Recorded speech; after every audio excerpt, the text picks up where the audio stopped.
Hey folks, it's time for TWiP Pro Photo Critique number 28.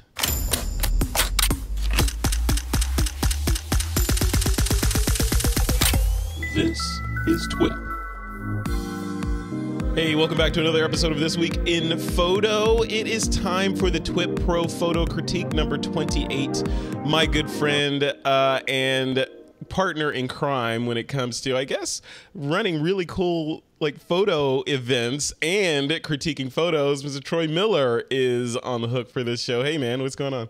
Hey, how you doing? I'm doing good. I'm recovering. You look a little tired, you know. I see some scruff there. I decided not to shave today. Yeah. You're like, I don't care. I don't look good for anybody. I don't have a different color hat, so I thought I'd not shave. And you know, that's a new look. That's a new look, yeah. Well, tell me a little bit about F64 Live, or tell the audience as if I don't know. I was there. Yeah, but you were there. No, it was amazing. We had just wonderful instructors that created just amazing images from these wasteland models, these wasteland style models, all these post-apocalyptic outfits with swords and knives and I mean, it was like Mad Max. It was crazy. Set. It was. Yeah, and the images that they created were just outstanding, like beyond what I thought they would create. So I can't wait for some of that stuff to start trickling in so I can start pushing it out so everybody can see it. Right. And then, of course, your amazing keynote. That's going to be fun to see. Thank you. That was fun. That was fun getting up there. I felt like a stand-up comedian for a minute there. You were. You know, it actually felt like I was thinking while we're up there, because for the folks that didn't see it, you'll see it because we're going to publish my keynote as TWiP 5:30, which goes live this Wednesday or Thursday. But the format that I built for the keynote was kind of like one of these late night talk shows. But so it was like a short monologue from me, and then I transitioned it into two guests seated on the stage, and we kind of went back and forth and had a discussion about different topics around photography. I think it flowed pretty well. You feel like it went okay? It went amazingly well. The only regret that I have on the day is that I didn't get to photograph any of the models. Oh, right. Yeah, I mean, neither did I. Yeah, we next one. We'll do that the next one. But the keynote was fantastic because of the casualness and the fun that everybody had listening to it. I've gotten tons of feedback on that. I think you need to do more of those. You just go to a park and, you know. Yeah, like do more TWiP lives. Yes. Yeah, no, I agree. Yeah, I totally want to do that because it's a different kind of energy than being online. You know, online's great and it removes barriers and borders, right? So I can interview somebody that's down in Puerto Rico right now and then go back about my business. But looking in someone's eyes physically and seeing the body movements and just sort of physical mannerisms, that goes a long way towards keeping the flow of an interview going. So yeah, I think you're right. We should definitely do that. Yeah, it was great. Had a good time. Well, we'll talk more about it. And again, if you want to see my cool keynote that I did, we're going to publish it this Wednesday as part of TWiP 5:30, episode 5:30. All right, man. It is time to dive into these submissions from this week. You ready to do that? I'm ready. All right, let me go ahead and share TWiP Pro here. All right, so we are inside TWiP Pro, and I'm going to scroll up. Here's the latest one 4 days ago from Drake White. Let's bring this guy up. So Drake says, from a series of tests with the Fuji X Pro 2 18-55 using advanced filter miniature setting, ISO 200 f10 at 1/30th or at a 30th. A half a second. Sort of poor man's tilt shift. Interesting how the filter hypes the color as well. I did push the color boundaries a bit in Luminar. Too much? Question mark. Let me bring it up big.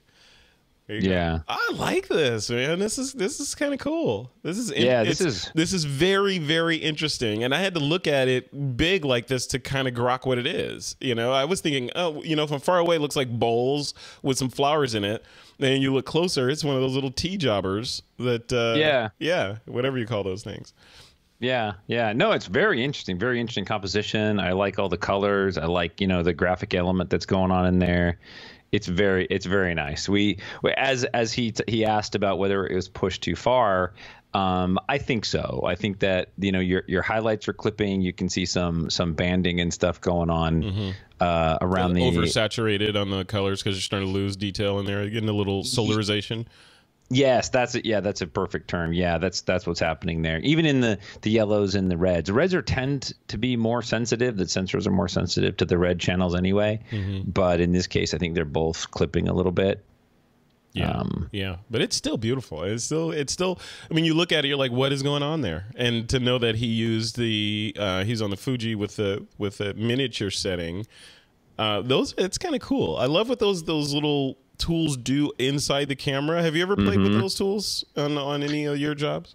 On the Sonys, I have. On the previous version of the Sonys, like the Mark IIs, they had software in there, so they had like a smooth reflections and things like that. They're really cool. It's neat to be able to do stuff in camera. Yeah. So. Yeah. What would you do other than bring the color back a little bit to preserve some of the detail in there? Anything else you would do to this image? Yeah, I would probably crop off the 2 yellow flowers on the right. I would probably crop right there. And then I would just clean up all those little specks of, color that are laying around because they just look like debris. Yeah. And they don't really add to the image. So I would say just clean those up and fix some of that tonality or the blown out colors, and you'd have a fantastic image. Yeah, really good work though. It's it doesn't need a whole lot to make it cool. No. Cool. And this is from Drake White, who is I believe is a new member. I need to check the logs. I believe Drake is a new member of TWiP Pro. So if so, Drake, welcome to the fray. Good to have you. Definitely. All right, so let's get out of there. Let's move on to the next one. Is from another one from Drake. Cool. All right, Drake White. Let me read the caption. He says, this is Fuji X Pro 2 90mm advanced filter miniature setting again with ISO 200 f5.6 at 480th. 480. 480th, yeah. 480. Yeah. Toned and luminar. I'm a 1/60th of a second guy. Yeah. So toned and luminar. Here it is, big. Yeah. His lines are perfectly straight. Look at that. Yeah, great for commercial. I love that. Yep. That's what you got to have with buildings. I love the vignette across the top. That's a really nice element. I don't have a lot to add to this other than maybe crop off a majority of that bottom. Yeah. All that say dark. that too. Yeah. Yeah, you can leave a little bit of that dark band that creates a nice base, but I don't think we really need that. Yeah. Yeah, I agree. On my screen, maybe like half an inch or an inch down from the bottom of the brick, I would go. Yeah. Or sort of midway between the bottom of those dark window sills and the bottom of the brick, sort of cut that in half right there. Yeah. And this would look really good in black and white, by the way. Yeah, it would. Those pillars are really going to pop. Yeah. Convert it to black and white and you'll see those pillars are going to pop and the shape of the building is going to stand out. You've already got, dark upper vignetting and lower vignetting, and that little green bush on the right will just add to the darkness, and then the building itself is going to just jump right out of there. Yeah. What about infrared? Well, infrared is always good. Of course. It's the ultimate in black and white photography. Should always be an infrared. Everything. Exactly. We should do an infrared image critique, just infrared, for those of us that have infrared cameras. Well, there'll be like 2 of you right now, right? And whoever wins our contest will have a 10D, right? We'll have a 10D infrared camera. I'm telling you, it'll be the new Milky Way. Shoot the Milky Way in infrared. Ugh. No, remember we had all the Milky Way shots coming in because we started talking about it? I know it. So I know. Let's do infrared, man. I want in on that one. All right, here's another member, Mark Harris. Mark says, one of the portraits I made during the intimate portrait session recently at Maine Media Workshops. The background is the door of a now unused outhouse. At one of our locations, made in open shade, Nikon D850, Zeiss 50mm f1.4 at f8, 1/400th of a second, ISO 400. And he shot this in Metuchen, New Jersey. There we go. Okay. Cool character on that guy's face. I love that. Yeah, he does. He looks like a character actor. Yeah. I love it. I love it. What would you change on this shot if you had to change something? I think it's fine like it is, to be honest with you. But okay, with one caveat. The little foliage on the right side of the screen is distracting to me. So I would take that out. And I don't know. There's a million little things you could do to it, but most of them are subjective. What say you?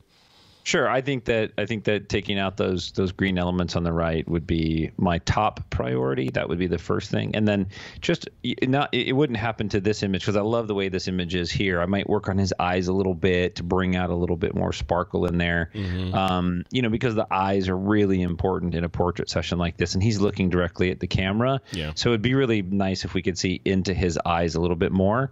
You could do that with some dodging and burning, darken the upper half, and bring his face out just a tad, and that would get you much closer. Yeah. In a shot like this, I would move away from the building a little bit more. Let the background fall out of focus slightly if you're shooting without lens. Oh, so you move the subject away from the background. Yeah, and it doesn't have to be a lot. I mean, even 6, 8, 12 inches would make that background fall out of focus just enough to create really nice depth, but you would still know exactly, you'd still see the moon shape and the panels and everything. The texture would still be there. You're just creating depth using, focus, depth of field, perceived focus. Yeah. I like it. Very cool. Yeah, very nice. All right. Mark Maybe Harris. Black and white. Is that too much? There's nothing wrong with color in this shit, but I guess it could go black and white. Because what do we always say? It's if the colors don't, if the color's not adding to the story, then try it without. Yeah. So to that end, Mark Harris, I'd love to see. Let's see a black and white conversion of this and see if Troy's right.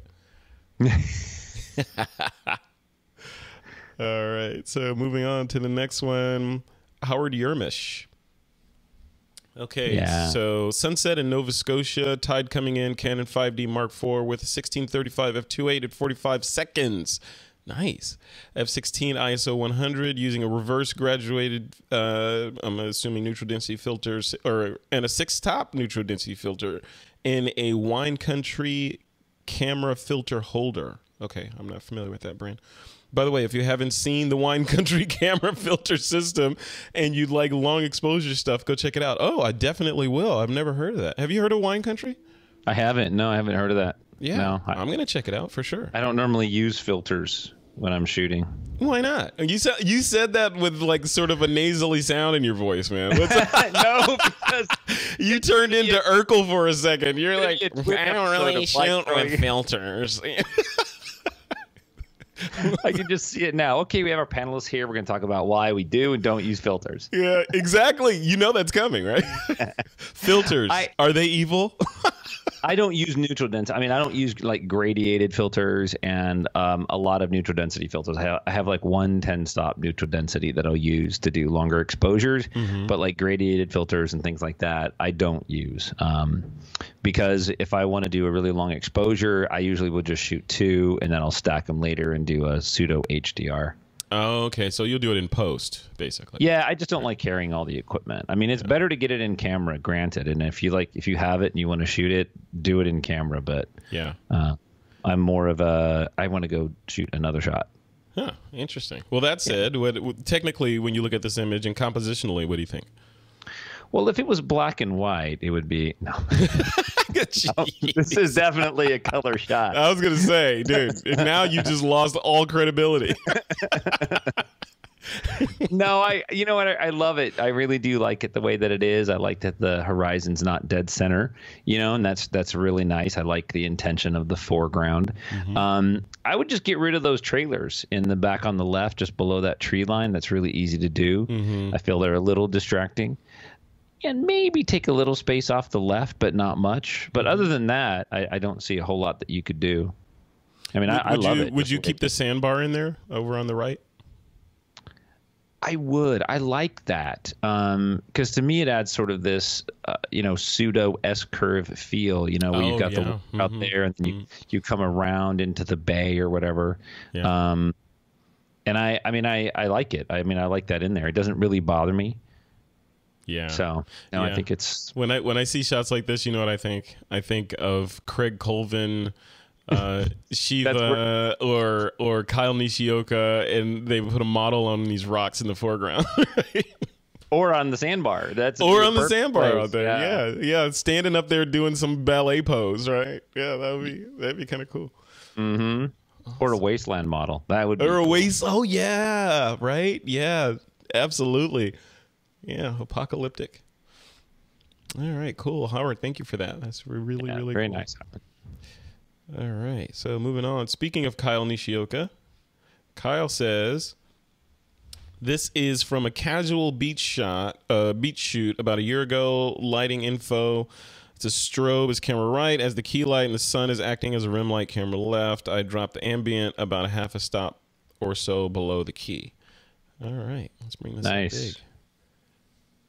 Yeah, that's great lighting. You know, that's really awesome, using the sun as a sort of a secondary fill or rim light. That's really nice. That's a good way to work. It's not easy. Yeah, I was going to say that is not easy. Yeah, that is. I don't know if Kyle was already good, but he's definitely showing that he has range here. This is really cool. Yeah, and I like that we have a pretty girl now from Kyle. I mean, I've been missing that. I think that's a nice addition to the. You know what this shot reminds me of? I mean, it's not technically. I think the shot is perfect, right? It's this shot is a saleable shot. Definitely a Kyle Nishioka signature kind of shot. When I was looking at this, you know what it reminded me of, especially with her sort of grabbing her bathing suit at the bottom. Mm-hmm. When I was a teenage kid, I had this poster of Heather Locklear in my room. You know, when you started to say that, I pictured Farrah Fawcett, because there was a Farrah Fawcett poster. Was there? Yeah. Heather Locklear beat Farrah Fawcett hands down, man. Sorry. We're gonna have to pull those. We're gonna find those images. Yeah, totally. Yeah, totally. It was just reminding me that. I remember that was near and dear to my heart. I remember that poster. Awesome. I remember when I bought that poster. That was really cool. That is great. The only thing I would add to this is a little bit of dodging and burning to bring down like the left half of her chest and maybe that arm, just so it's not more prominent than her face. And like the flat surface of her hand, her right hand. Well, that, and then like on her chest and the bikini triangle right there is bright. You know, just bring down some of those tones so that it's either even all the way across or a little bit darker, so her face tends to pop, but it definitely not brighter, because that's where your eye is going to go. Yeah. And how would you do that technically? So just in to preface that, because of you, my friend, I've been marinating myself in Capture One tutorials for the last several hours. So I have a pretty good grasp of how to do it in Capture One. You want to explain how you would do that, like in Capture One or Lightroom or something else? Yeah, I mean, you would use the paintbrush, and in Lightroom, I would bring down the highlights of the whites only. So you only want to adjust the aspect that is wrong or that you want to tune. You don't bring down exposure, because that's all the tones. You don't want to bring down the shadows, right? Which increases color saturation. So I bring down the highlights of the shadows. I'm sorry, the highlights of the whites. In Capture One, I would do a layer, and then I would do the HDR highlight recovery. And that would bring those tones down probably just enough. And it would be super subtle, but if you put them side by side, I think you could see the difference. That's cool. Yeah. Yeah. And this is so close to, perfect. There's really not a lot you would do. It's little things like that that separate them from others. Yeah. Yeah. I dig it. Very cool. Kyle Nishioka. Thank you, sir. All right. And here's one from Craig Stampley. As Craig said, this is Golden Sun Kiss. He says, I'll follow Kyle's lead and share another image of Lucy. This was taken at sunset, and the color is quite accurate to what we were experiencing at the time. It was a gorgeous sunset, or so I'm told. I had a talented model in front of me, so I so concentrated on that. Based on Lucy's social media, she's in the U.S. at the moment, working her way modeling around the globe, or over it if you happen to be a flat earther. We were just talking about photo pills today, and we were like, if the Earth is flat, none of the photo pills calculations are going to work. Yeah, that's because they're in on it. That's the whole thing. Flat earther, they got bought off, man. I'm telling you. Go ahead. Oh, that's awesome. This image was made with a 50 millimeter at f1.4 at 1/500th of a second, Brisbane, Australia. All right, there she is, big. Yeah, these are great. And for the record, I'm not a flat earther. I was kind of hoping you were. That'd make for some good conversation. What? Hey, you know what? We could do a debate though. Remember back in school when you do like the debates? We could pick a topic and do a debate. And you're like, Frederick, you need to be a flat earther and debate the merits of flat eartherism or whatever they call it. And Troy, you're going to be a spherical guy. You got to explain why Frederick doesn't understand physics. only if you bring in Stephen Sharp. There you go. Stephen could probably argue both of those. I bet he could. I bet he could. Yeah. Hey, I love this image that Craig submitted. This is really great. I love the capture, the closeness, the intimacy. Two things that I struggle with. I'm not a fan of portraits with a wide angle lens, and I consider a 50 wide because it distorts the features on the face when you're this close. Yeah. If that's what you were going for, you succeeded. But for me, if I had a 50 on my camera and I wanted to shoot this portrait, what I would do is I would step back maybe 3 feet, and I would shoot it, and then I would crop in, because then her face is going to be a little flatter. It's going to be a little bit more complimentary. So that's just my preference as a wedding portrait shooter. Not a huge fan of getting in too close, unless that's what you're going for. Right. Yeah. And that's specifically because of the distortion effect, right? Yeah. The distortion effect. Yeah. And then when you're shooting in sunset light, your camera will clip in those warm tones. So, and you can see it under her chin, it's turning yellow. And that's because the color channel, and on her forehead and the highlight areas on her cheek, it's turning yellow. And the color wasn't yellow. It was, probably a nice, beautiful, warm sunset color. And they're overexposing. The sensors have a hard time handling that color. Yeah. So when you're shooting at that time of day, underexpose 1/2 to 3/4 of a stop. And then when you bring the brightness back up in post processing, then the coloring and the toning and stuff are accurate and correct and much cleaner. Okay, all right. See those little nuggets. Look at that, Troy Miller dropping nuggets like a sheep in a field. I love it. Have you just been waiting to use that one? Is that what you do? You got like a list, like. It's like, okay. It just came into my head, man. That's how my brain works. You're like, how many times can you say meow? Oh, I love it. Very cool. Well, cool, man. Thank you, Craig, for this submission. Yeah, I love it. He's the jack of all trades. I like that. I need to change my title in there. I like that one. Yeah, I like the title for Drake. He's a generalist. Generalist. I like that too. I like that too. Yeah. All right. Here's one from Tim Engel. Oh, jeez. I know you're going to love this one. He calls this one Nurse of the Damned. And he posted this today about 8 hours ago. Let me bring this up. Jeez, Tim. What is going on in your brain, man? I love that. I wish it was edited, though. You know what I mean? Like, I wish that because I think he said in his post that it's unedited. So yeah, this is one of those kind of images that you need to put some grunge into this thing. Yeah, but wish he was a model for us at F64. That would have been right. killer. Yeah, well, yeah. We'll have Tim come to F60. You got to invite Tim to come down as an instructor. That would be fantastic. See some Tim Engel skills on display. All right. Yeah, I'm down for that. Yeah, this is cool though. I love the pose, the tilt of her head to the right, the body language, which is very untraditional beauty posing, right? Like this is very aggressive posing. This is awesome. Straight leg, tilted, twisted shoulder, eyes going back towards where the clown is, her head turned to the right. I mean, there's a lot of tension and anxiety in this thing, and I love it. I think it's great. Yeah, the angle is Tim nails it. Tim's one of those people, like I always say, I think I told him this. He's one of those people that has forgotten more about photography than most of us know already. So it's just sort of intrinsic in his head about, this shot I need to be down lower to make the legs longer and this. Yeah. And that happens within a split second in his head, and then he shoots it. And we don't think of those kind of things. Like I shoot all the time, and then when I'm doing a class, somebody says, well, how did you underexpose the sun? And I have to actually step back for a second and go, okay, at F16, it's, but you just do it naturally. And that's just the 10,000 hours, getting a camera in your hand and shooting over and over and over. Yeah.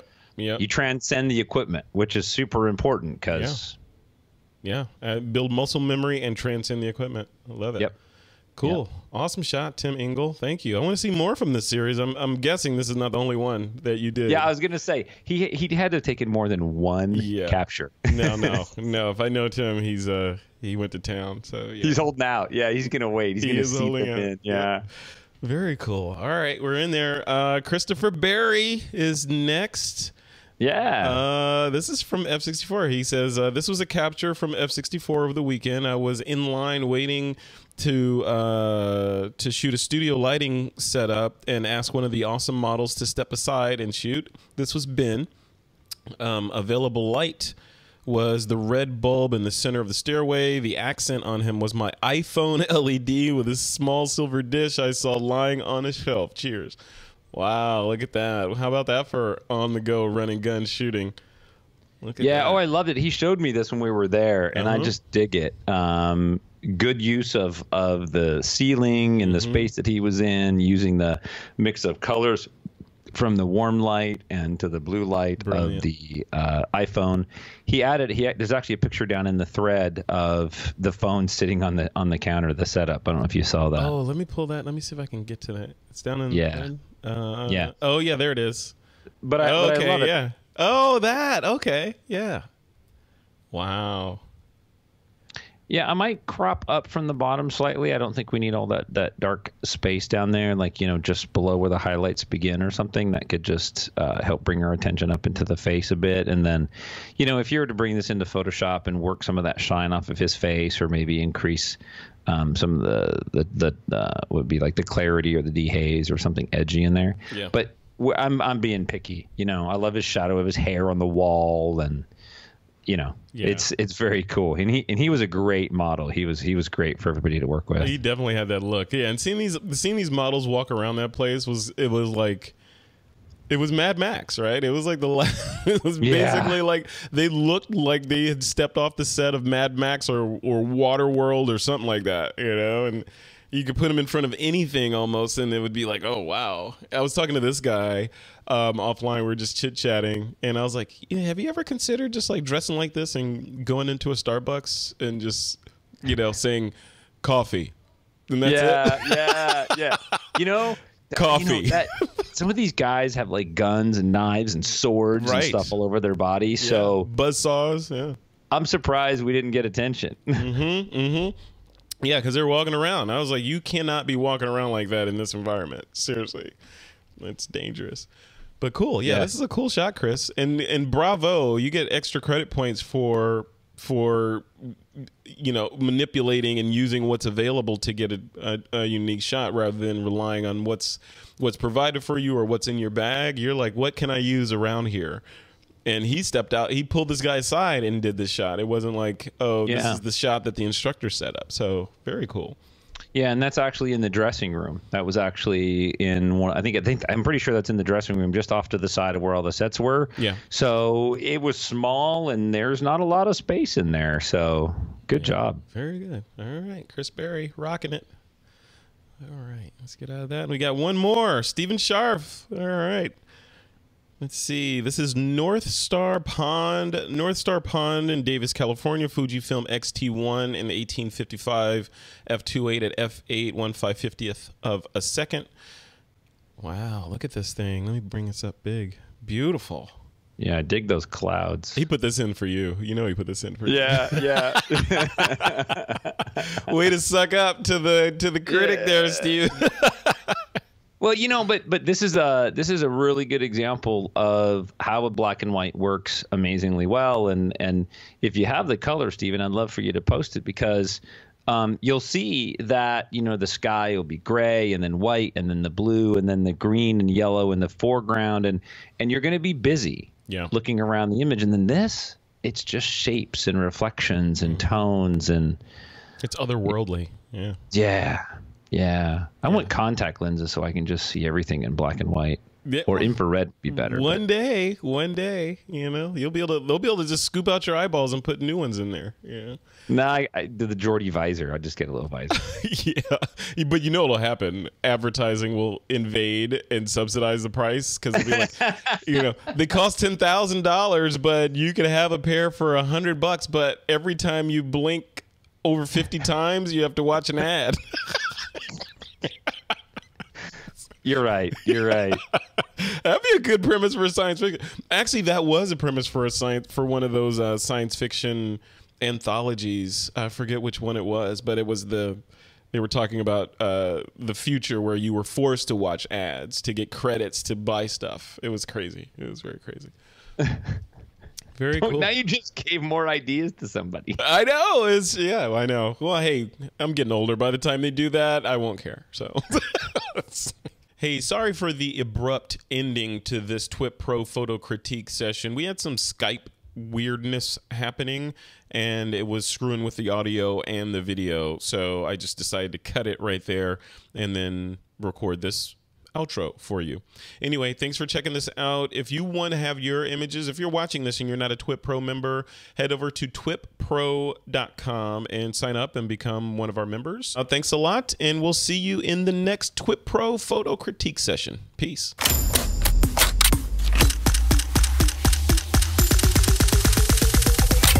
This is TWiP.